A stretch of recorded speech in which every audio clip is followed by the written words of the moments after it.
अच्छा, हमने देखा था कि हम पेरेंट कंपोनेंट से चाइल्ड कंपोनेंट को डाटा दे सकते हैं। कैसे? प्रॉप्स के साथ कि हम पेरेंट से चाइल्ड को। उसमें एक प्रॉब्लम थी कि जब भी डाटा शेयरिंग हो सकती है वो पेरेंट टू चाइल्ड ही हो सकती है, ऐसे ही है ना। और फिर अगर हमने उसका एक सोल्यूशन निकाला था कि यार चाइल्ड टू पेरेंट भी हम डाटा पास कर सकते हैं। वो कैसे करते थे? फंक्शन एज अ प्रॉप पास करते थे और फिर फंक्शन को चाइल्ड में कॉल करते थे और उसके आर्गूमेंट के अंदर वैल्यू पास करते थे, तो वो एज अ पैरामीटर, जो भी पैरामीटर के अंदर पेरेंट कंपोनेंट में डाटा रिसीव हो जाता था। लेकिन उसका मसला था एक, और वो मसला क्या था? मसला ये था कि जब बहुत सारे डिफरेंट कंपोनेंट बन जाते हैं, जैसे ये इतने ज़्यादा सारे कंपोनेंट बन जाते हैं और एक कंपोनेंट ने इस कंपोनेंट को डाटा देना है, तो वो पहले इसको देगा, फिर इसको देगा, फिर इसको देगा, फिर यहाँ पे डाटा पहुँचेगा, तो एक फ़्लो बहुत लंबा बन जाता है। इसी तरह अगर इस कंपोनेंट इस वाले कंपोनेंट को डाटा देना है, तो क्या होगा कि ये कंपोनेंट पहले इसको डाटा रिवर्स करेगा, ये इसको रिवर्स करेगा, ये ऊपर वाले को रिवर्स करेगा, वो फिर अपने चाइल्ड को डाटा देगा, तो जो कि मैनेज करना हमारे लिए काफ़ी ज़्यादा कम्प्लेक्स हो जाता है जब बहुत ज़्यादा और ये तो 5-7 कंपोनेंट है। एज यूजुअली एप्लीकेशन में 200-300 500 कंपोनेंट बनना एक कॉमन सी बात है, बहुत ज़्यादा डिफिकल्ट नहीं होता। थोड़ी सी कम्प्लेक्स एप्लीकेशन है तो 200-300 कंपोनेंट आसानी से बन जाते हैं। अब इतने ज़्यादा कंपोनेंट बन रहे हैं और मल्टीपल पेजेस हैं और उनमें डाटा शेयरिंग करनी है और सिर्फ थ्रू प्रॉप्स हो रही है, चाहे पेरेंट टू चाइल्ड या चाइल्ड टू पेरेंट, तो वो हमारे लिए काफ़ी ज़्यादा कम्प्लेक्स हो जाता है उसको समझना, उसको अंडरस्टैंड करना कि कौन सी प्रॉप कब किस कंपोनेंट को जा रही है। इसका सोल्यूशन हमने ये सोचा था कि हम डाटा का जो फ्लो है ना, वो अपनी यूआई यानी अपने कंपोनेंट से अलहदा कर दें, डाटा को एक सेंट्रलाइज प्लेस पे रख दें, जहाँ से जिस यूआई वाले कंपोनेंट ने डाटा चाहिए वो उस सेंट्रलाइज प्लेस से डाटा ले ले और जिसको उसको देना है वहाँ से उसको दे सके। ऐसा करने के लिए हम फिर क्या यूज़ करते हैं? Flux architecture. फ्लक्स आर्किटेक्चर क्या कहता है कि आप एक सेंट्रलाइज स्टोर बना सकते हो जिसके ऊपर जहाँ पे आप डाटा अपना स्टोर करोगे, तो उसका फ़ायदा क्या होगा कि जितने भी चाइल्ड कंपोनेंट, जितने भी कंपोनेंट्स हैं, चाहे वो पेरेंट चाइल्ड के रिलेशनशिप में हैं या नहीं है, अगर उन्होंने डाटा रिसीव करना है तो इन सब कंपोनेंट ने आपस में कम्युनिकेट नहीं करना, एक सेंट्रलाइज प्लेस पे सेपरेट जगह पे स्टोर बना होगा और जिस भी कंपोनेंट ने कम्युनिकेट करना है वो इस स्टोर से ही कम्युनिकेट करेगा। किसी ने डाटा लेना है या देना, दोनों तरीके किस तरह होंगे? स्टोर के थ्रू ही होंगे, विदाउट स्टोर नहीं हो सकते। ठीक है। अच्छा, स्टोर बनाने के लिए फिर हमने देखा था कि फ्लक्स आर्किटेक्चर इस्तेमाल करना पड़ता है, जो ये कहता है कि आप अपना डाटा एक सेंट्रलाइज प्लेस पे रिएक्ट के कंपोनेंट से दूर रख सकते हो। अच्छा, इस फ्लक्स आर्किटेक्चर के अंदर बहुत सारी एप्लीकेशन इस पर्टिकुलर कंसेप्ट को सपोर्ट करती हैं, लेकिन जो सबसे ज़्यादा ट्रेंड पे है वो कौन सी है? रिडक्स। अब रिडक्स के भी अंदर भी बहुत सारी डिफरेंट उसके भी सब लाइब्रेरीज हैं और जो सबसे ज़्यादा भी लेटेस्ट चल रही है उसको क्या बोलते हैं? Redux tool kit. तो रिडक्स टूल किट एक ऐसी लाइब्रेरी है जिसको हम यूज़ करेंगे टू मेक दिस स्टोर जो रिएक्ट के कंपोनेंट से दूर कहीं पड़ा होगा, उसकी सेपरेट फाइल में रिएक्ट के कंपोनेंट से दूर पड़ा होगा। इसको बनाने में कौन हमें हेल्प करता है? रिडक्स टूल किट हमें हेल्प करती है।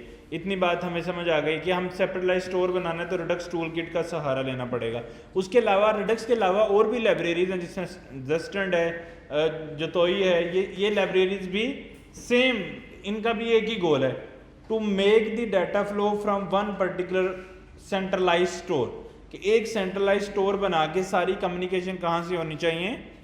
सेंट्रलाइज स्टोर से होनी चाहिए। वो यानी कंपोनेंट आपस में प्रॉप शेयरिंग ना करें, तो जितना भी डाटा का फ्लो है वो एक सेंट्रलाइज स्टोर से होना चाहिए। तो जस्टेंट भी आजकल काफ़ी चल रहा है, कुछ क्लाइंट इसमें डिमांड कर रहे हैं कि इसमें काम करना है, फिर रिडक्स भी चल रहा है, जो भी चल रहा है। लेकिन अगर आप एक का कंसेप्ट सीख जाते हैं तो आप किसी में भी स्विच कर सकते हैं। इवन रिडक्स की भी बहुत सारी डिफरेंट लाइब्रेरीज हैं, उनमें भी आप स्विच कर सकते हो, क्योंकि कंसेप्ट सेम है, कंसेप्ट में फ़र्क नहीं है। नॉलेज मतलब आपने सिर्फ सिंटैक्स देखना है, थोड़ा सा सिंटैक्स डिफरेंट है, बाकी लॉजिक सेम है जो भी रिडक्स टूल किट के अंदर है। अच्छा, फिर हमने डिस्कस किया था कि ठीक है, सेंट्रलाइज स्टोर तो हम बनाने के लिए रेडी हैं, हम बनाते हैं, लेकिन ये सेंट्रलाइज स्टोर जो है वो डाटा इसका फ्लक्स के आर्किटेक्चर के मुताबिक इसका फ्लो क्या होगा। फिर हमने देखा था कि कंपोनेंट या डाटा कंपोनेंट को रिसीव करना है, सेंट्रलाइज स्टोर से डाटा लेना है, या सेंट्रलाइज स्टोर को डाटा देना है। यही दो पर्टिकुलर रीजन है, लाइक या डाटा स्टोर से लेना है या स्टोर को देना है। हमने डिस्कस किया था कि जो स्टोर बनाने का काम है ये कौन सी लाइब्रेरी का है, रिडक्स टूल किट का, कि रिडक्स टूल किट रिस्पॉन्सिबल है इस लाइब्रेरी को बनाने के लिए। अब रिएक्ट के कंपोनेंट ने या डाटा स्टोर से लेना है या डाटा स्टोर को देना है। इस पर्टिकुलर स्टोर जो कि रिडक्स टूल किट ने बनाया है, इससे बातचीत करने के लिए हमें रिएक्ट रिडक्स की लाइब्रेरी इंस्टॉल करनी पड़ती है, जो इस चीज़ को इंश्योर करती है कि रिडक्स का कंपोनेंट कनेक्ट कर सके किसके साथ, स्टोर के साथ। तो वहाँ पे आ जाती है रिएक्ट रिडक्स, ऐसे ही है।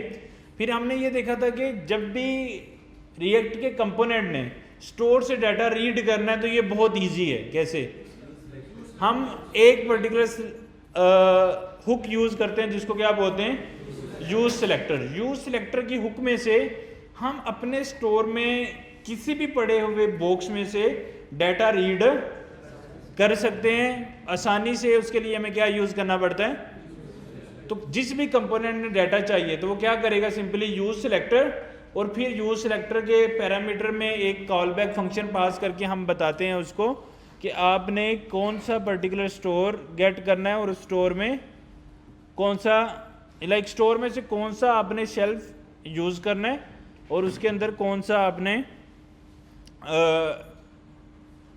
डाटा रीड करना है, इन शॉर्ट। अच्छा, ये करना पड़ रहा था हमें। तो ऐसा हमने क्यों किया था कि स्टोर के मल्टीपल बॉक्सेस बनाने हैं। क्यों बनाने हैं ऐसे, क्योंकि जो हम स्टोर बना रहे हैं उसके अंदर अगर हम देखो किसी भी स्टोर के अंदर अगर हम रियल वर्ल्ड में भी देखें तो अगर हम वैसे डाटा फेंक दें उसके अंदर, यानी उसके अंदर वैसे डिफरेंट ऑब्जेक्ट्स एक ही जगह पे मिक्स कर दें, तो जब डाटा रीड करना है तो हमारे लिए मुश्किल होगी ना। नॉर्मली देखो अगर हम कोई हार्डवेयर की शॉप है तो उसमें छोटे छोटे नेट्स होते हैं, अगर वो सारे हम एक ही जगह मिक्स करके फेंक देंगे तो हम रीड कैसे करेंगे, नहीं कर सकते। तो उस शॉप में आपने देखा होगा उसने क्या किया होगा, बॉक्सेस बनाए हैं। कोई बॉक्सेस बड़े होते हैं, कोई बॉक्सेस छोटे होते हैं।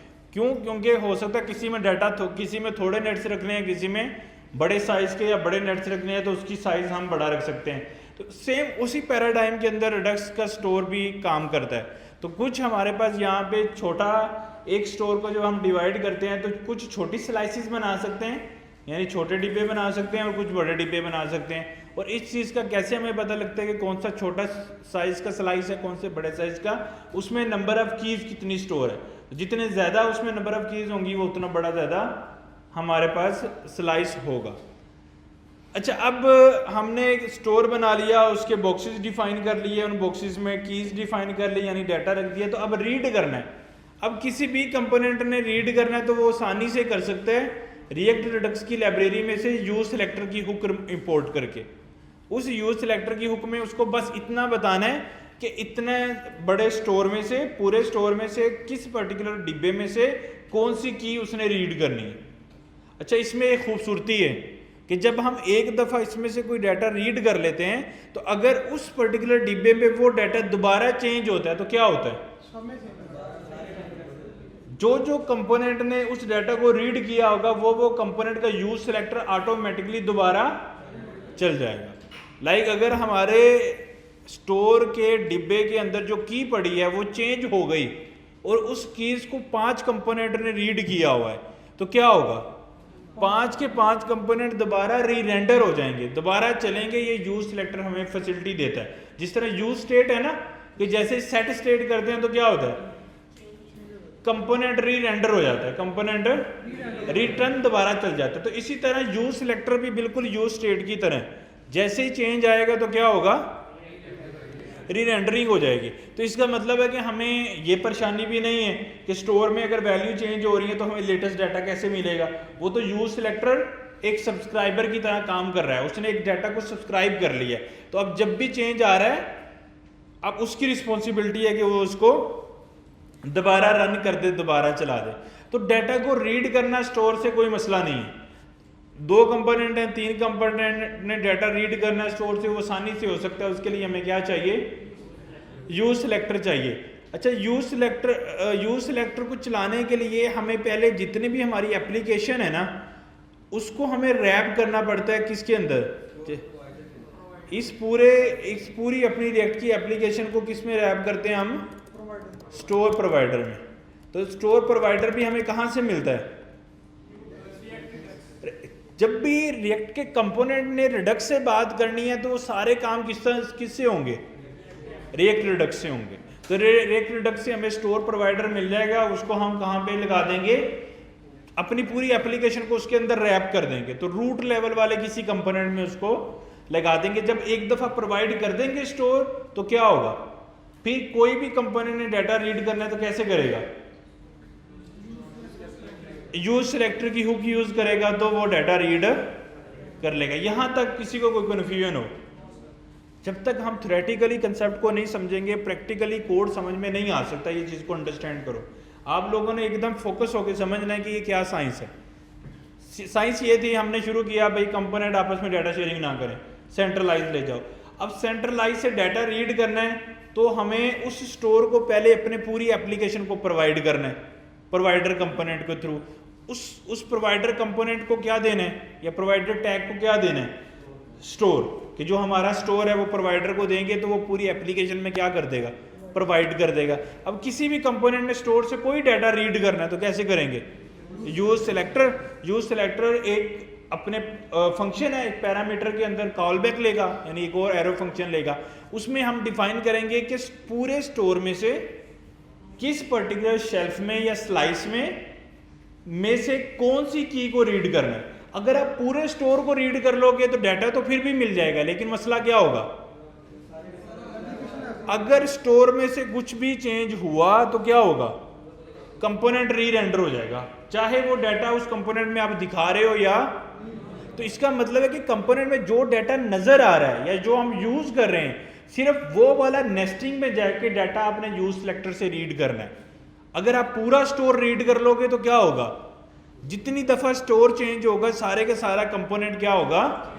चेंज हो जाएगा, री रेंडर हो जाएगा। तो ये एक बहुत बड़ा मसला है। तो कभी भी पूरे का पूरा स्लाइस रीड नहीं करना, स्टोर तो बिल्कुल ही नहीं करना। स्टोर में तो 10 स्लाइसेस हो सकते हैं, तो अगर किसी भी स्लाइस में चेंज आया तो डाटा चेंज हो जाएगा। पहले तो चूज करना है किसी एक स्लाइस को, एक स्लाइस चूज करके आगे क्या करना है? एक पर्टिकुलर की को चूज करना है। अगर उस की में कोई चेंज आया तो फिर कंपोनेंट री रेंडर होना चाहिए जो मैं यूज कर रहा हूं, अदरवाइज नहीं होना चाहिए। तो ये एक आपने इंश्योर करना है कि कौन सा डाटा कैसे रीड करना है। तो रीडिंग तो प्रोसेस बड़ा सिंपल है, उसमें तो कोई इशू नहीं है। लेकिन राइटिंग का प्रोसेस थोड़ा सा कॉम्प्लिकेटेड है। मतलब रिडक्स का या फ्लक्स आर्किटेक्चर ये कहता है कि जब भी डाटा स्टोर में राइट करना है ना, यानी जब भी किसी कंपनी ने डाटा स्टोर को देना है तो वो डायरेक्टली नहीं दे सकता। जैसे हम यूज सिलेक्टर से किसी भी स्लाइस में से कोई भी डाटा रीड कर पा रहे हैं, तो ये चीज पॉसिबल नहीं है। तो ऐसा करने के लिए क्या करना पड़ता है? हमें पहले एक पर्टिकुलर एक्शन जनरेट करना पड़ता है। लाइक किसी बटन पे क्लिक, किसी चीज पे हम क्लिक करेंगे तो डाटा देंगे ना स्टोर को। अगर हमें स्टोर को डाटा राइट करना है तो कंपोनेंट से एक एक्शन कॉल होगा। तो इसका मतलब है कि हमें कोई सम सॉर्ट ऑफ एक्शन बनाना पड़ेगा। अब रिडक्स का पैराडाइम यानी रिडक्स टूल किट का पैराडाइम ये कहता है, या उसका आर्किटेक्चर ऐसे डिफाइन होता है कि उसमें 2 तरह के एक्शंस होते हैं। कौन कौन से? एक ऐसे एक्शन जो डाटा कहां से लेके आते हैं? कंपोनेंट से। और एक कोई दूसरे ऐसे एक्शन जो डाटा कहां से लेके आते हैं? इंटरनेट से। एक्शन का काम सिर्फ इतना है कि कंपोनेंट से डाटा लो या इंटरनेट से डाटा लो, वो लाके किसको दे दो? रिड्यूसर को। तो एक्शन की जॉब सिर्फ एक मजदूर जैसी है, जिसको जो टास्क दिया जाता है कि तुम वहां से कोई सामान को कैरी करो और यहां पे लाके रख दो, ये इतना काम है। अब आप देखो ना, घर में कोई सामान लेके आता है अगर किचन में, तो उसकी रिस्पॉन्सिबिलिटी एक एक्शन की तरह है। उसको बोला जाओ आपने ग्रोसरी लेके आनी है, तो उसने ग्रोसरी को पैक करवाया और लाके किचन में रख दिया। अब रिड्यूसर का काम क्या है? उस डिब्बे को खोलना जो ग्रोसरी वाला है, उसमें से दालें लैदा करनी है, चीनी लैदा करनी है, जो चीज़ें हैं वो सेपरेट करके उनको अपने अपने बॉक्सेस में डिफाइन करके फिर उसको किचन के बॉक्सेस के अंदर जाके स्टोर कर देना। तो रिड्यूसर का एग्जैक्ट सेम ये चीज़ है, जिस तरह किचन में अम्मा जी करती है ना ये काम, तो सेम ये काम रिडक्स टूल किट में रिड्यूसर करता है, जिसकी जॉब क्या है कि जो उसके पास डाटा आया है, हो सकता है वो डाटा की शेप बिल्कुल ठीक हो सकता है कि अम्मा जी ने सिर्फ चीनी मंगवाई हो, तो वो तो बिल्कुल सही शेप में है, तो अब उनको कोई काम करना पड़ेगा नहीं, तो उन्होंने क्या करना है, उससे डाटा को पकड़ के बस डाल देना, ख़त्म। लेकिन सम टाइम अगर उस डिब्बे में बहुत सारी चीज़ें हैं, तो फिर तो पहले उसको सोचना है कौन सा किधर रखें, सारी चीज़ें प्लान करके जिधर जिधर जो चीज़ सॉर्ट करनी है वो करके प्रॉपर डिब्बों में डाल के, यानी कीज़ प्रॉपर डिफाइन करके उनको ला के स्टोर के अंदर सेव कर देना है। अब जब भी किसी भी को बंदे, अब अम्मा जी ने एक दफ़ा सॉर्टिंग कर दी है सारी किचन की, तो अब क्या है, अब बड़ा आसान है। अब किसी ने भी चाय बनवानी है तो उसको डिब्बे और हर चीज़ तो बनी बनाई मिल रही है, तो वो यूज सिलेक्टर की मदद से सिलेक्ट करेगा कौन सा बॉक्स रीड करना है, उसमें से डाटा निकालेगा, यानी पत्ती वगैरह निकालेगा और उसको डालेगा और काम कर अपना चालू करेगा। ऐसे इजी हो गया ना सारा, ये एक किचन की तरह चल रहा है ना, कि एक्शन का काम क्या है कि ग्रॉसरी को लेके आना, यानी डाटा को लेके आना। अब हो सकता है डाटा साथ वाले घर से लेके आना है या शॉप से लेके आना है, मतलब साथ वाले घर मतलब कंपोनेंट से लेके आना है या दूर से जाके किसी शॉप से लेके आना है, उसका काम है डाटा लाके देना अम्मा जी को। अब अम्मा जी का काम यानी रिड्यूसर का काम क्या है, उसको फिगर आउट करना कि ये भाई क्या क्या चीजें हैं और उनको राइट प्लेस पे डिसाइड करके सेव कर देना, ये रिड्यूसर का काम है। तो यानी अगर आपने डाटा को स्टोर में राइट करना है तो डायरेक्टली नहीं हो सकता है, आप पहले एक डिमांड जारी करेंगे कि मुझे ये चीज़ चाहिए। अब हो सकता है वो कंपोनेंट ये डिमांड के साथ डाटा भी दे दे, और हो सकता है ना हो तो वो इंटरनेट से ला के डाटा दे दे एक्शन को, और एक्शन डाटा जो है वो किसको दे दे, रिड्यूसर को, और रिड्यूसर फिर उसकी सॉर्टिंग करके स्टोर के अंदर सेव कर दे। तो हमें टेक्निकली राइट करने के लिए डाटा हमेशा दो चीज़ें चाहिए होंगी, एक एक्शन और दूसरा रिड्यूसर।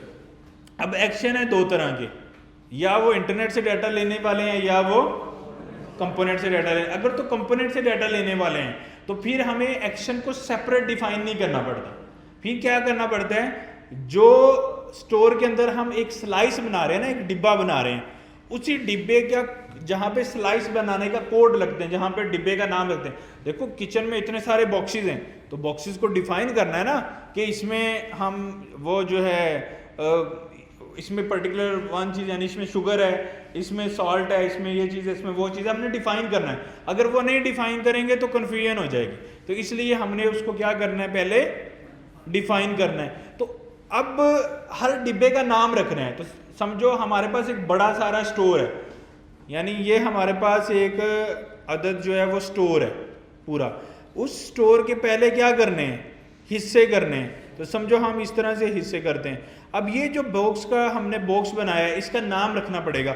इसको नॉर्मली हम, ये एक पूरा स्टोर है, तो इस स्टोर में से ये एक स्लाइस है, जैसे एक पूरा पिज़्ज़ा होता है और पिज़्ज़े में से एक कट क्या होती है, स्लाइस होती है। तो इसके पहले हमें कट करने पड़ेंगे कि हमें कितने चाहिए, जितने मर्जी हम कट कर सकते हैं एक पर्टिकुलर स्टोर के, कोई लिमिट नहीं है। अगर और भी चाहिए तो स्टोर बड़ा करते जाएंगे। अच्छा, ये हमने कट कर लिए, तो सबसे पहले हर डिब्बे का नाम रखना ज़रूरी है, यानी हर स्लाइस का नाम रखना ज़रूरी है। तो यानी ये स्लाइस नंबर 1 है, या इसका कोई भी नाम रख लेंगे, ये स्लाइस नंबर 2 है, इसका कोई नाम रख लेंगे, ये स्लाइस नंबर 3, ये स्लाइस नंबर 4। अच्छा, जब हम स्लाइस क्रिएट कर रहे हैं ना, यानी स्टोर में डिब्बा क्रिएट कर रहे हैं, उस वक़्त अगर तो हम उसी के अंदर रिड्यूसर बनाएंगे और उसी के अंदर एक्शन बनाएंगे। अगर तो ऐसे एक्शन हैं जो इंटरनेट से नहीं कंपोनेंट से डाटा रीड करके लेके आते हैं, तो वो स्लाइस क्रिएट करते हुए ही हम रिडक्स टूल किट से वो भी बन जाते हैं ऑटोमेटिकली, हमें बनाने की ज़रूरत नहीं पड़ती। यानी ऐसे एक्शन जिन्होंने इंटरनेट से डाटा नहीं लेना, वो एक्शन भी स्लाइस हमें खुद से बना के दे देता है। समझ आ गई? जब हम वो स्लाइस डॉट एक्शंस करते हैं तो वो खुद ही हमें एक्शन बीच में से दे देता है, खुद से क्रिएट करके। और अगर इंटरनेट से डाटा लेके आना है तो फिर हमें सेपरेटली स्लाइसेस एक्शंस बनाने पड़ेंगे। इसी तरह जो रिड्यूसर हैं, हमने जब स्लाइस बनाया था आपने देखा होगा, स्लाइस बनाते हुए 2-3 चीजें हम बताते हैं, एक स्लाइस का नेम, एक इनिशियल स्टेट, ये 2 चीजें इंपॉर्टेंट है। ऐसे ही मतलब शुरू में अगर उस डिब्बे में कुछ आपने रखना है, जो आपने डिब्बा क्रिएट किया सेपरेट, उसके बाद जो इंपॉर्टेंट था ना रिड्यूसर की हम बनाते हैं, ऐसे ही है ना, इसके अंदर हम सारे के सारे रिड्यूसर क्रिएट करते हैं। अब ये वो वाले एक्शन या रिड्यूसर हैं जो ऑटोमेटिकली क्रिएट हो जाएंगे और ये इंटरनेट से डाटा रीड या राइट करने के रिस्पॉन्सिबल नहीं है। अगर इंटरनेट से डाटा रीड या राइट करना है यानी एपीआई से डाटा लेके आना है, तो फिर हम एक्स्ट्रा रिड्यूसर डिफाइन करेंगे। क्या करेंगे? Extra reducer. Extra reducer responsible है उस एक्शन के लिए जो इंटरनेट से डाटा लेके आता है, और सादा रिड्यूसर रिस्पॉन्सिबल है किसके लिए? लोकल कंपोनेंट के लिए। तो ये ऐसे ही है, अगर किचन में हो सकता है कोई काम करने वाली भी आती हो, तो अगर तो हमसाये से मतलब कोई चीज़ उधार मांगनी है, तो अब ये पूरी ग्रॉसरी तो नहीं है ना, कोई छोटी सी चीज़ है, तो छोटी सी चीज़ को मैनेज करने के लिए अब अम्मा जी को पूरा सॉर्ट करने की ज़रूरत नहीं है, तो वो खुद ही रख देगी, तो उसको हम रिड्यूसर बोल देंगे। एक्स्ट्रा रिड्यूसर मतलब आप पूरा फुल फ्लेज काम करना है। अब इंटरनेट से डाटा आए, उस इंटरनेट से डाटा हैंडल करने के लिए क्या यूज़ करेंगे हम? Extra reducer. तो यानी इंटरनेट वाले एक्शन के लिए एक्स्ट्रा रिड्यूसर, ऐसे एक्शन जो खुद ही क्रिएट हो जाएंगे उनके लिए रिड्यूसर्स। इतनी बात समझ आ गई? और जब भी डाटा क्रिएट करना है तो एक्शन और रिड्यूसर से गुजरे बगैर डाटा क्रिएट नहीं हो सकता है। यहां तक किसी को कन्फ्यूजन नहीं? ठीक है। अब मुझे बताएं कि इंटरनेट से डाटा लाने के लिए जो एक्शन क्रिएट करना है या रिड्यूसर करना है, ये दोनों किस लाइब्रेरी की मदद से होंगे? रिडक्स टूलकिट की मदद से। और स्टोर किसकी मदद से क्रिएट होगा? रिडक्स टूलकिट की मदद से क्रिएट होगा। स्टोर को प्रोवाइड रिएक्ट को करना है तो किस लाइब्रेरी की मदद से होगा? रिएक्ट रिडक्स से होगा। और उसका डाटा रीड करना है किसी भी कंपोनेंट में, तो फिर यूज सिलेक्टर रिएक्ट रिडक्स की मदद से हो जाएगा। तो यहां तक अगर किसी को रट्टा नहीं लगा तो बताएं। हाँ, ये भी ऑब्जेक्ट की फॉर्मेट में ही होंगे, बिल्कुल रिड्यूसर की तरह होंगे, बस इनका काम ये है to handle those action which is taking the data from internet.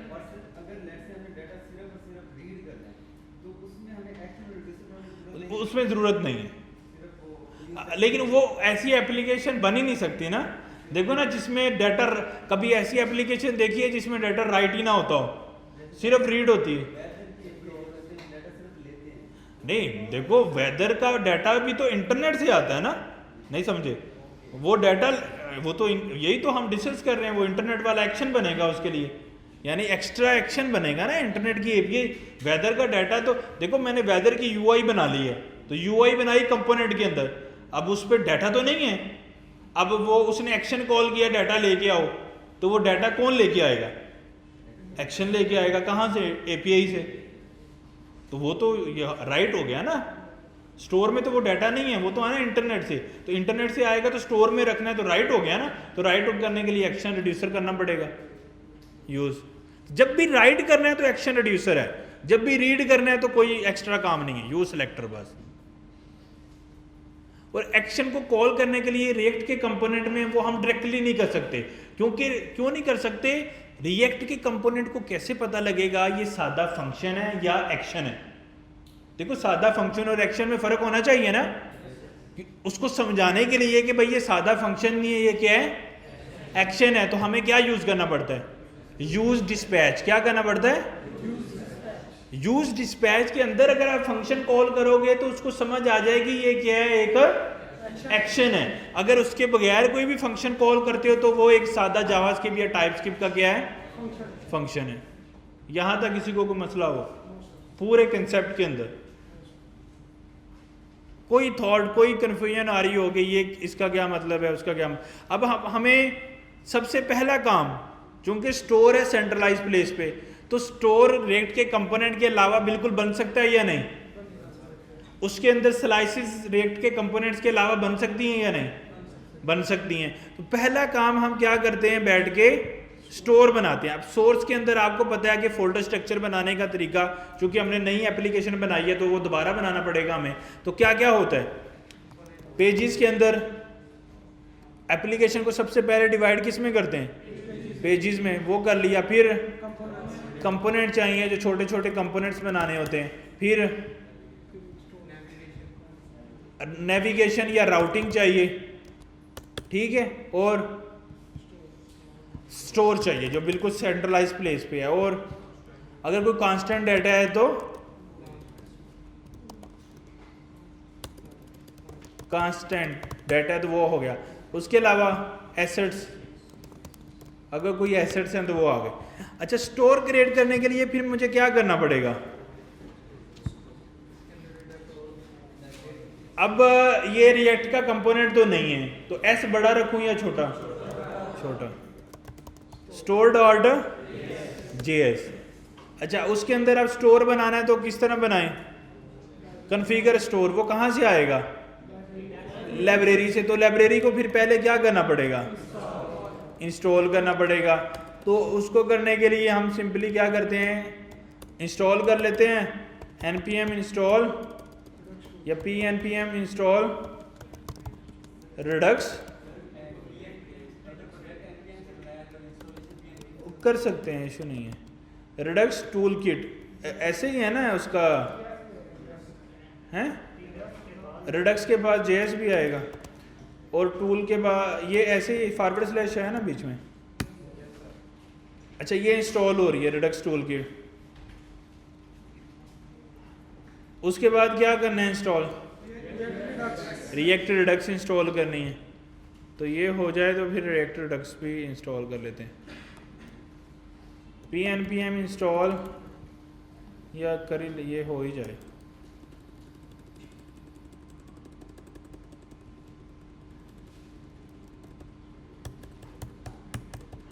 एक दफ़ा pnpm सेटअप हो जाए ना, वो फिर फास्टली हमारा हो जाएगा नेक्स्ट टाइम।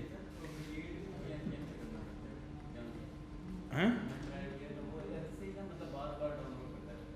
अच्छा, नहीं, वो जैसे ही उसकी लॉग फाइल बन जाएगी फिर दोबारा नहीं करेगा। पहली दफ़ा लॉग फाइल बना रहा है ना, तो वो नए बनाता है ना। तो अब बेहतर है कि हम नेक्स्ट टाइम pnpm क्रिएटर एक टैब कर लेंगे, वो ज़्यादा अच्छा है।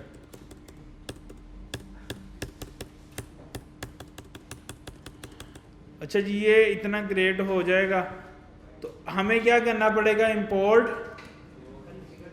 Configure store from Redux tool kit, यही था ना। इसकी मदद से हम क्या बनाते हैं? स्टोर बनाते हैं। कैसे बनाते हैं? कांस्टेंट एक्सपोर्ट कांस्टेंट कर लेना, export constant store configure store. उसमें क्या आएगा? रिड्यूसर, और रिड्यूसर आ जाएंगे यहाँ पे, ऐसे ही है। तो अभी तो हमारे पास कुछ है ही नहीं, तो हम ये खाली रखेंगे। ऐसे ही बन गया एक स्टोर। इसमें सिंपली हमने रिड्यूसर या स्लाइसिस देने, इन शॉर्ट। तो उसको वो क्रिएट करने पड़ेंगे। तो वो कैसे क्रिएट होंगे? वो कैसे क्रिएट होंगे? स्टोर के अंदर आएंगे, एक फोल्डर बनाएंगे, क्या नाम रखेंगे? स्लाइसिस। फोल्डर तो हमने सारे छोटे ही बनाने हैं, तो उसमें एक स्लाइस बना लेंगे। उसका नाम क्या रख लें? उसका नाम रख लें may be products slices, product slice dot J.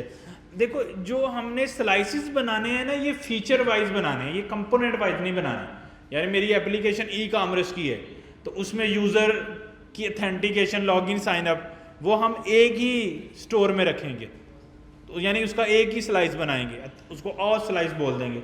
अब उसके अंदर हमारे पास अगर वो है, आप कह लें कि यूज़र की प्रोफाइल को मैनेज करना है तो प्रोफाइल के लिए यूज़र स्लाइस बना लेंगे। फिर अगर फेसबुक को सोचें, अगर तो उसमें फीड को दिखाना है, जो शुरू में पोस्टें आती हैं ना, उसको फीड बोलते हैं। तो उसका क्या बना लेंगे हम? फीड स्लाइस बना लेंगे। अच्छा, उसी तरह अगर हम अगर और सोचें उसको, अगर हमने क्या करना है? पोस्ट को क्रिएट करना है, तो वो जो है वो फीड के अंदर तो नहीं आएगा ना, क्योंकि फीड तो फीड है, तो हम पोस्ट स्लाइस बना लेंगे, तो उसके अंदर पोस्ट की क्रिएशन का फ्लो आ जाएगा। तो यानी हम फीचर वाइज सोचते हैं कि कौन कौन सा डाटा डिवाइड, सारी एप्लीकेशन ना एक स्लाइस में भी बन सकती है।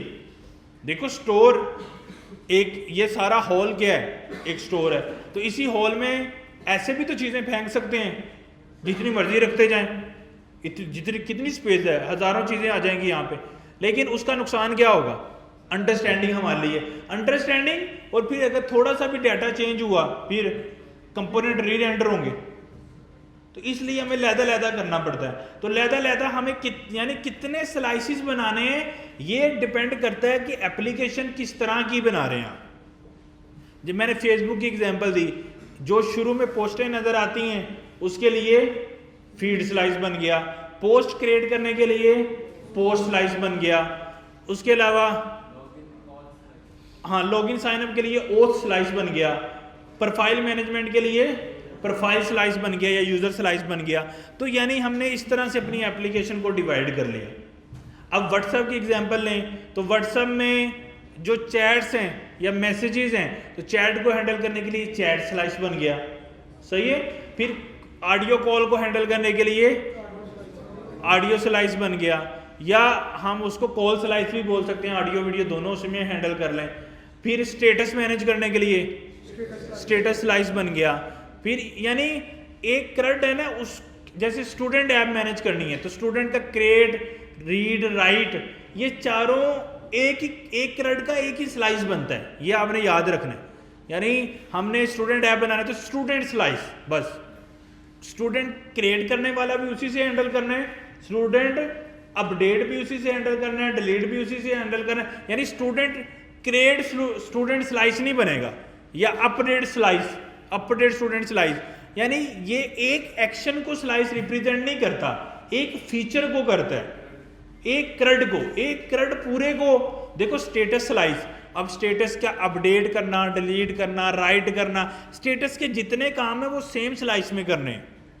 ये बहुत इंपॉर्टेंट है। बच्चे क्या करते हैं, ये बहुत गलती करते हैं, बार बार भी बताना पड़ता है, आपने याद रखना है। जो स्लाइस क्रिएट करना है ना, वो फीचर वाइज करना है, feature wise. Create slice, update slice, delete slice, ये नहीं होता कुछ भी। Like create post slice, delete post slice, update post slice, ये रॉन्ग है। आपने प्रोडक्ट्स का स्लाइस, मतलब आपने स्क्रीन पे लिस्ट ऑफ प्रोडक्ट्स दिखानी है, ई कॉमर्स की प्रोडक्ट्स। अब create product slice, update product slice, delete, ये गलत है। क्या बनाएंगे, प्रोडक्ट स्लाइस, उसमें चारों फंक्शन उसी में हैंडल होंगे, क्रिएट, रीड, अपडेट और डिलीट। यानी एक फीचर के चारों जो फंक्शन होते हैं वो एक ही स्लाइस में हैंडल होंगे। ये चीज क्लैरिटी होगी ना या नहीं? तो हमने क्या करना है, इसलिए हमने इसका नाम क्या रखा है, प्रोडक्ट स्लाइस रखा है। अच्छा, इस प्रोडक्ट स्लाइस को बनाने के लिए आपको पता है कि हम कौन सा फंक्शन यूज करने वाले हैं, क्रिएट स्लाइस। अच्छा, क्रिएट स्लाइस के को करने के लिए हमें क्या चाहिए होता है बनाने के लिए, प्रोडक्ट स्लाइस और फिर नेम आ गया, फिर इनिशियल स्टेट आ गई, जैसे लिस्ट ऑफ प्रोडक्ट्स, और फिर उसको अपडेट करने के लिए रिड्यूसर आ गया, तो जिसमें उसने एक डाली है सेट प्रोडक्ट्स, मे बी मैं इसको कह देता हूं गेट प्रोडक्ट्स, ठीक है। अच्छा, अब उसके, लेकिन अब इसने ये वाला जो एक्शन बनाया है, ये कौन सा बनाया है, गेट का तो बनाया है, लेकिन ये कौन सा एक्शन है, दो तरह के एक्शन है ना। ये एक्शन कहां से डाटा ला सकता है, अगर इंटरनेट से लाना हो तो एक्स्ट्रा रिड्यूसर बनाना पड़ेगा, तो अभी तो ये सिंपल बनाया है, ये यानी ये कंपोनेंट से डाटा लाके स्टेट में रख सकता है और वैसे नहीं रख सकता। तो इसलिए हम इसको अभी के लिए सेट प्रोडक्ट से रहने देते हैं, और इसका मतलब ये है कि ये वाला डाटा हम इसको कहां से देंगे, कंपोनेंट से दे देंगे, ठीक है।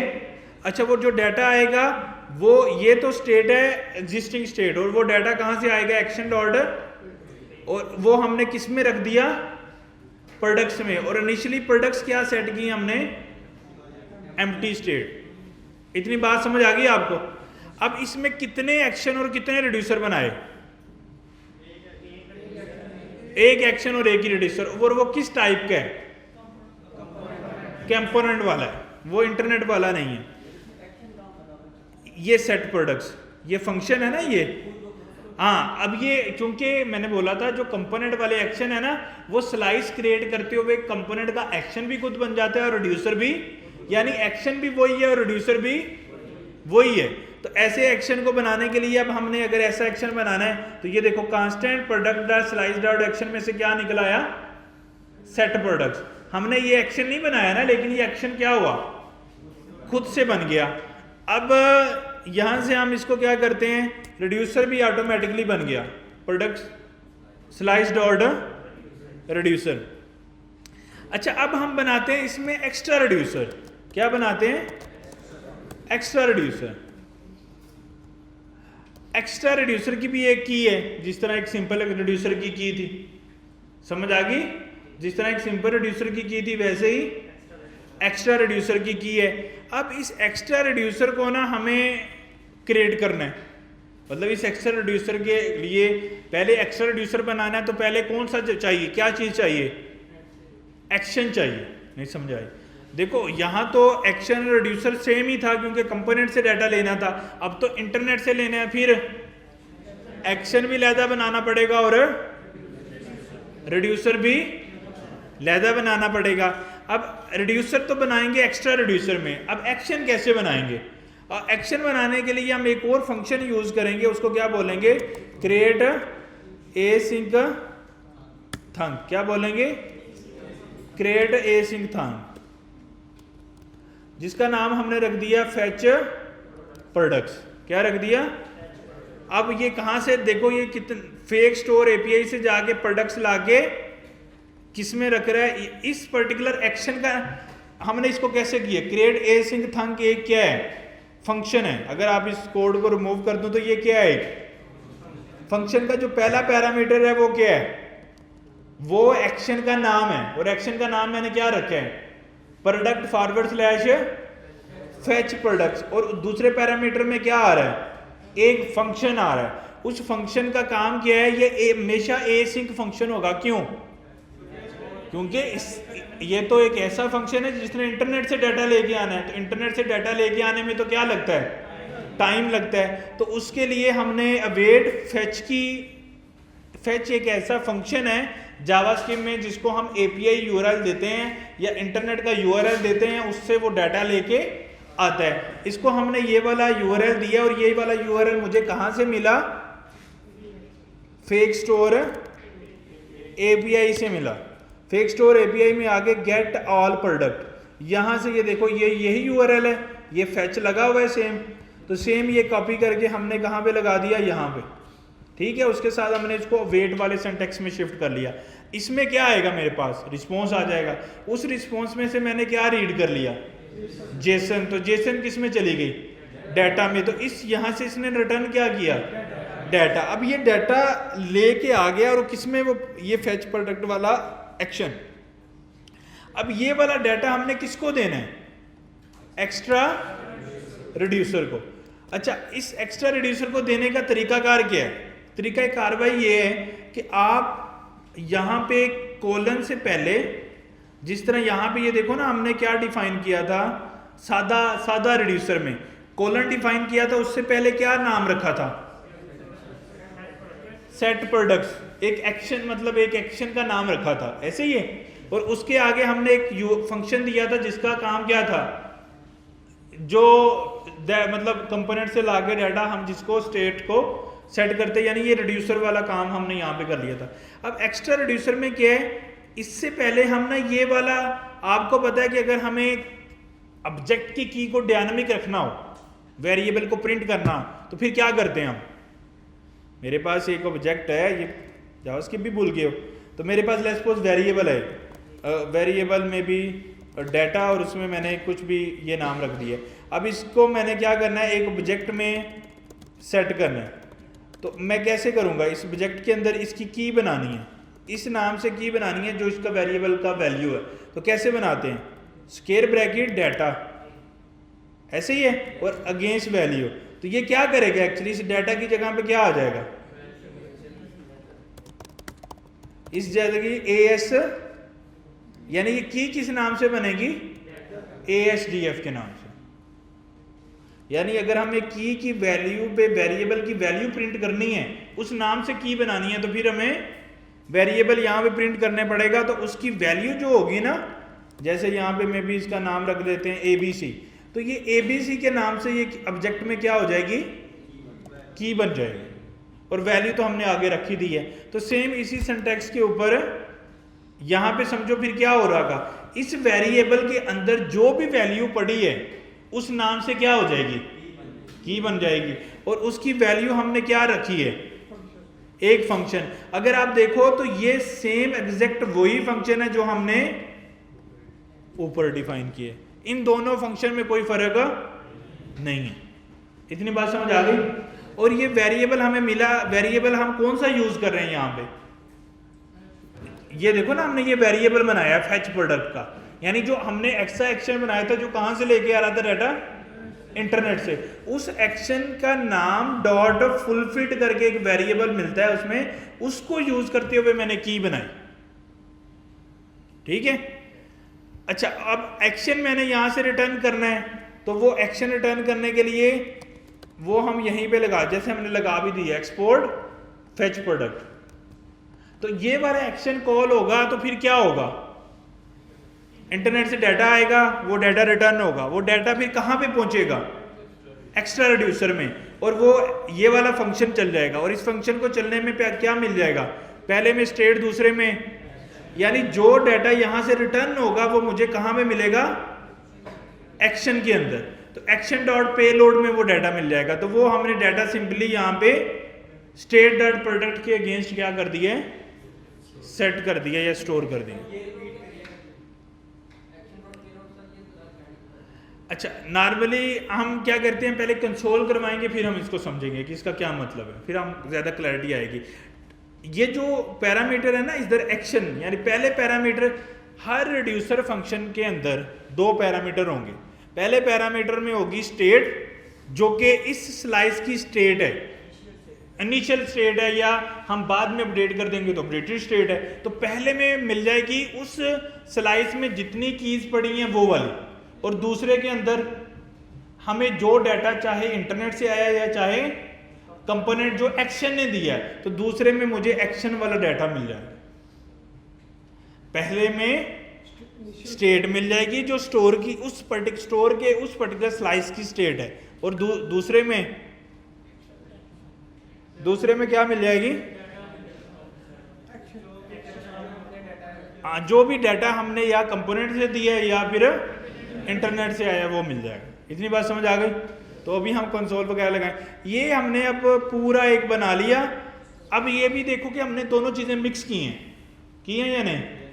हमने एक अपना एक्शन भी बनाया है, यानी सादा वाला एक्शन और सादा वाला रिड्यूसर, और एक हमने बनाया है एक्स्ट्रा रिड्यूसर और एक्स्ट्रा एक्शन। All set. अब हमने इसको कॉल करना है, तो कॉल करने के लिए पहले तो हमें एक लाइब्रेरी इंस्टॉल करनी पड़ेगी। कौन सी? पहले तो एक लाइब्रेरी इंस्टॉल करनी पड़ेगी। कौन सी? रिएक्ट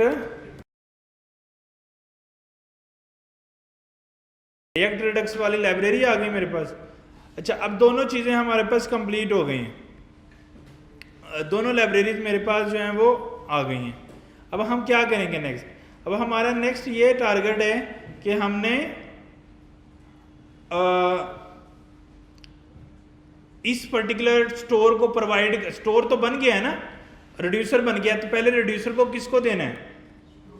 स्टोर को। तो हम क्या करेंगे यहाँ पे, इंपोर्ट प्रोडक्ट स्लाइस और प्रोडक्ट स्लाइस डॉट रिड्यूसर कर लिया। ये भी वैसे तरीका ठीक है। या फिर हम सिंपली क्या कर लेंगे, सिर्फ 5-10 मिनट और। अच्छा, उसके साथ हमने क्या करना है, प्रोडक्ट स्लाइस डॉट रिड्यूसर उसमें से लेके इसको प्रोडक्ट का स्लाइस दे दें, या हमने रिड्यूसर उसका निकाला ही हुआ था, ऐसे ही है ना, प्रोडक्ट रिड्यूसर वो हमने इसमें से निकाला हुआ है, डिफ़ॉल्ट एक्सपोर्ट किया हुआ है, ऐसे ही है, वो मिल जाएगा यहाँ पे। और वो सिंपली मैंने डिफ़ॉल्ट एक्सपोर्ट है ना, तो कोई इशू नहीं है, ये हम डाल देंगे, इस तरह डाल दें, वो जैसे उसने किया था वो भी ठीक ही था। अच्छा, ये काम हमारे पास हो गया, प्रोडक्ट रिड्यूसर, और साथ में प्रोडक्ट के नाम से मैंने एक डिब्बा बना लिया, समझो सही है, एक स्लाइस बना ली। अब इस स्टोर को मुझे प्रोवाइड करना है किसको, कंपोनेंट को। तो कंपोनेंट हमारा रूट लेवल वाला कौन सा है, या इंडेक्स है या ऐप है, तो हम इंडेक्स में ही कर लेते हैं। तो हम क्या कर लेते हैं,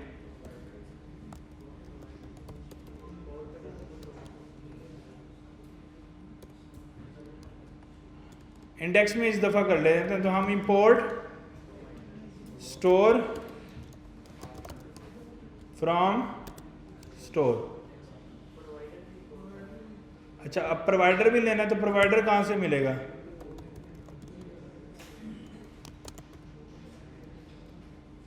रिएक्ट रिडक्स में से। अब ये प्रोवाइडर हम इसकी जगह पे लगा लेते हैं, और इसको की क्या देनी है, स्टोर। तो हमने पूरे कंपोनेंट को रूट लेवल पे एप्लीकेशन को क्या प्रोवाइड कर दिया, स्टोर प्रोवाइड कर दिया। अच्छा, अब app.js में हमें क्या होगा, यहाँ पे भी मिल जाएगा और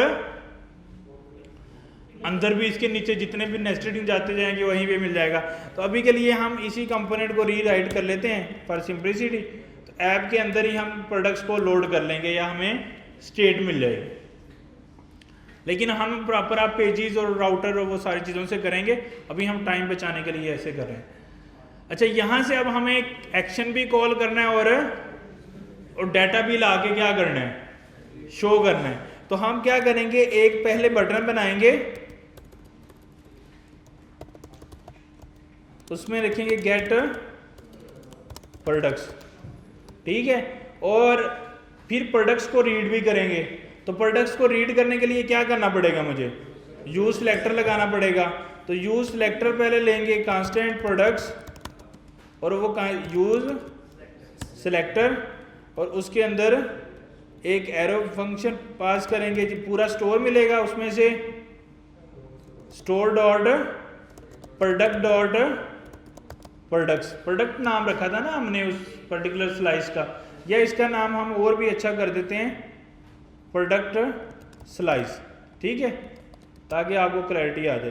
तो सेम हमें यहाँ पे फिर क्या लगाना पड़ेगा, प्रोडक्ट स्लाइस डॉट प्रोडक्ट्स।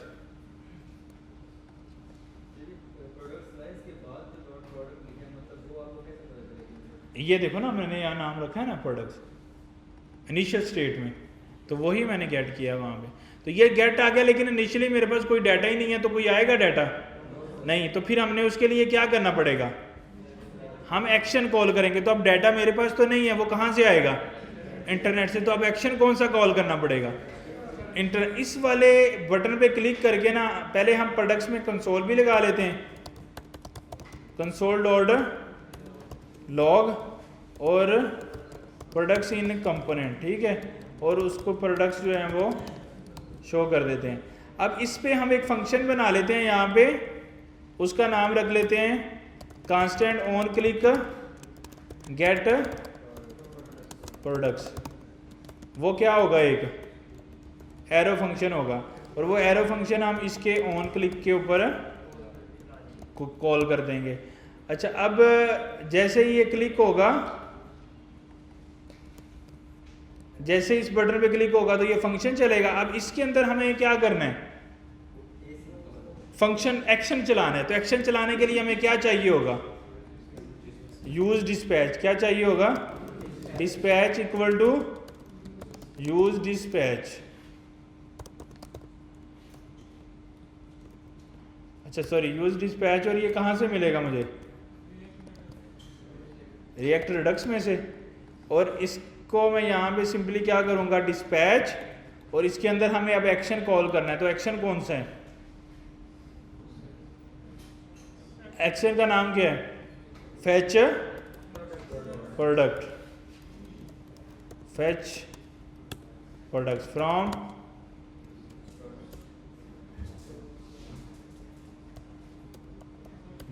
चल क्यों नहीं रहा ये, ऐसे क्यों कर रहा है? अच्छा, फेच प्रोडक्ट्स, और ये कहाँ से होगा फेच प्रोडक्ट? हाँ जी, नहीं हम तो बाहर ही हैं ना अभी, सोर्स में, फिर अच्छा ये स्टोर में, फिर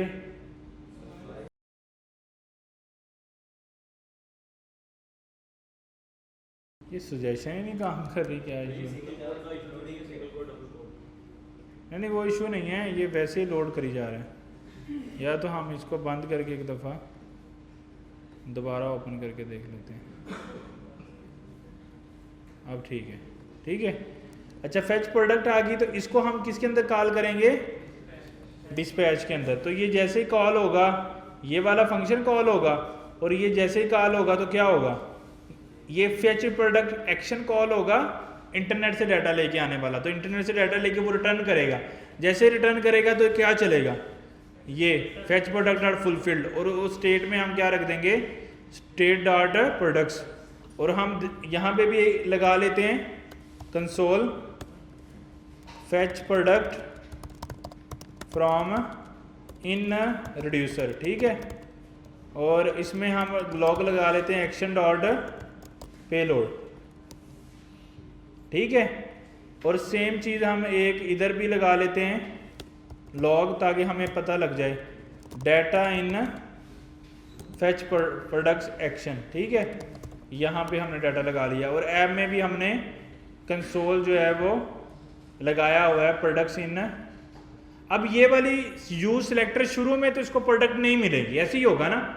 लेकिन जैसे ही हम एक्शन कॉल करेंगे तो प्रोडक्ट स्टोर में जाएंगी, तो यूज सिलेक्टर ऑटोमेटिकली क्या होगा? दोबारा चल जाएगा। तो हम अब चला के देखते हैं इस प्रोजेक्ट को। तो चलाने के लिए क्या करना पड़ेगा?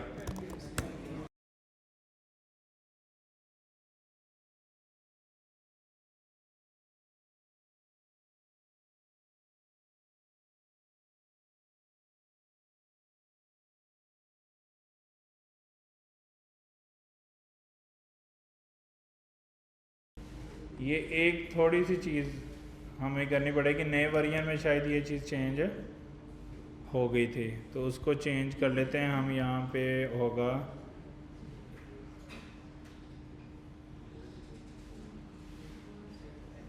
बिल्डर डॉट एड केस, ये ठीक है।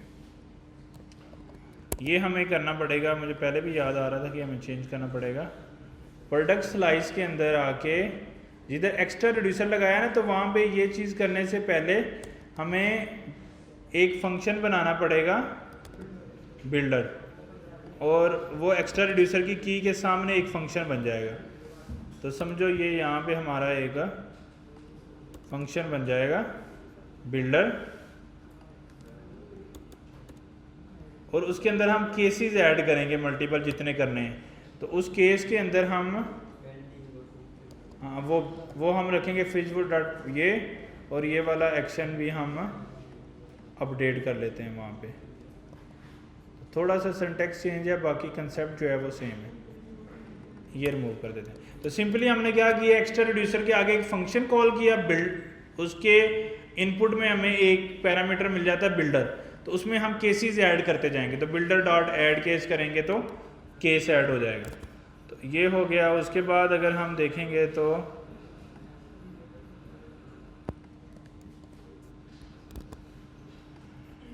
पैकेज जेसन के अंदर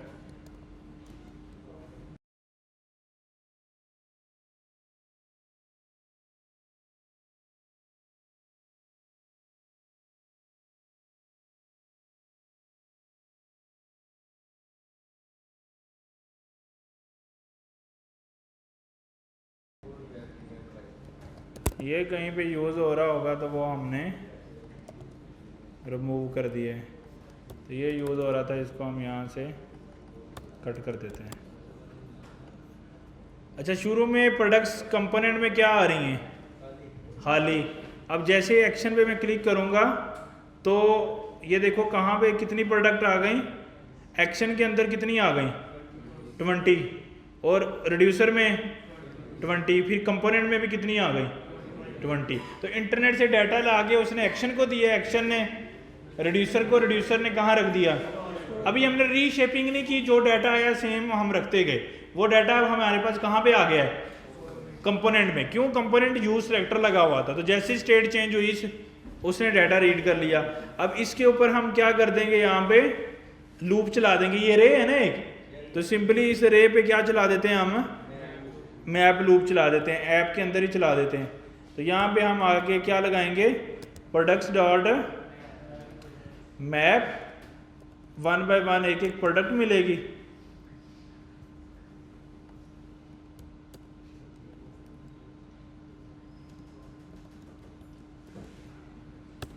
इसके अंदर हम क्या करेंगे? रिटर्न प्रोडक्ट आईडी, इमेज, वो जो भी चीज़ें हैं वो हम इसकी डिफाइन कर देंगे।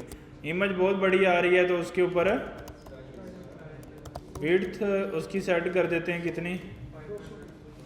100 पिक्सल बहुत है। तो अब ये पहली प्रोडक्ट शो हो गई, दूसरी हो गई, तीसरी हो गई, ऐसे। अभी हमने डिज़ाइन नहीं किया लेकिन सारा डाटा जो है ऑटोमेटिकली, लेकिन रिफ्रेश करेंगे ये सारा डाटा क्या होगा? चला जाएगा। क्यों? क्योंकि स्टोर अब खाली है। इनिशियली स्टोर क्या था? कुछ भी नहीं था। अब डाटा आया कहाँ से था?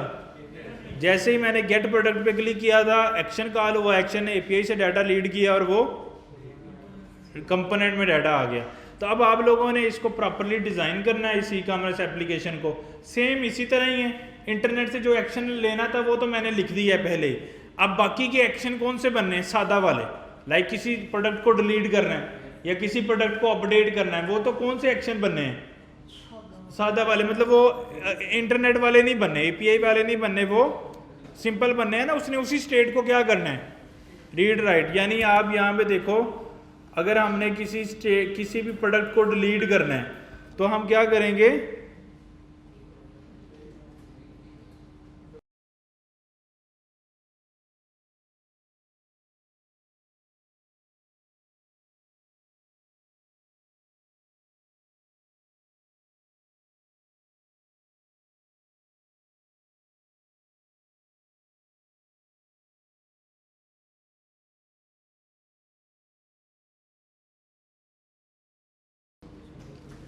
अच्छा, उस प्रोडक्ट को सिंपली हम जो है वो यहाँ पे सेट प्रोडक्ट जहाँ पे लगाया यहाँ पे होगा डिलीट प्रोडक्ट, और उसका ये कोड है state dot products dot filter. जो सी आईडी आप पीछे से भेजोगे उसके अगेंस्ट वो डिलीट कर देगा। और अपडेट करने के लिए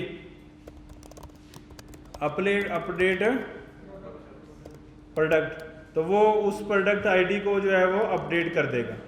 ये मैंने आपको डिलीट अपडेट का कर दिया। इस सिंपली एक्शन को आपने वहाँ से कॉल करना है, आईडी भेजनी है और जो प्रोडक्ट अपडेट करनी है वो भेजनी है, तो उसको वो अपडेट कर देगा। तो एक करंट जो है ना वो कंप्लीट हो जाएगा।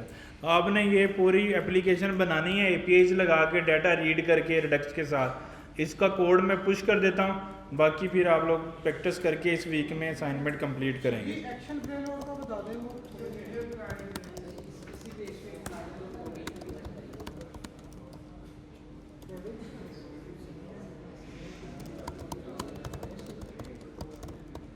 रिडक्स विद एपीआई एक्शन, और मैंने वो क्या कर दिया है? पुश कर दिया। सही है, ऑल सेट। तो अभी हम देखते हैं। हाँ जी, देखो मैंने आपको बोला था कि जो पहला रिड्यूसर का रिड्यूसर एक फंक्शन है, उसके 2 पैरामीटर हैं। कौन कौन से?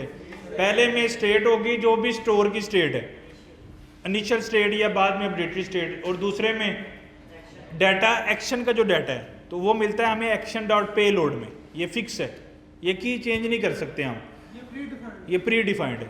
तो जब भी एक्शन डाटा, यानी देखो हमने एक्शन से डाटा क्या किया था, यहाँ से रिटर्न किया था, तो ये उसको कैसे मिला? एक्शन डॉट पे लोड में। और जैसे ही अगर हम अपना कंपोनेंट से भी डाटा पास करेंगे वो भी कैसे मिलेगा? एक्शन डॉट पे लोड में। तो कंपोनेंट वाले एक्शन तो हमने कॉल किए थे ना जब काउंटर एप्लीकेशन बनाई थी, तो तो सेम उसी तरह आपने इसके एक्शन कॉल करने हैं। ठीक है, मैंने कोड पुश कर दिए, आप लोगों ने प्रॉपरली इसको अंडरस्टैंड करके पूरी ई कॉमर्स वाली एप्लीकेशन बनानी है जिसमें सारी प्रोडक्ट्स नज़र आ रही हों, और किसी प्रोडक्ट को अगर हम डिलीट करना चाह रहे हैं या अपडेट करना चाह रहे हैं वो भी कर सकें। सही है, तो ये हम नेक्स्ट वीक में चेक करेंगे, उसके बाद फिर फर्दर पढ़ेंगे।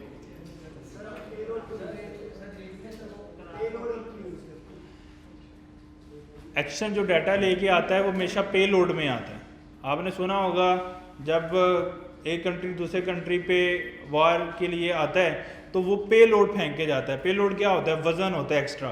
सही है, तो वो फेंक जाते हैं ताकि स्पीड जो है ना वो फास्ट हो जाए।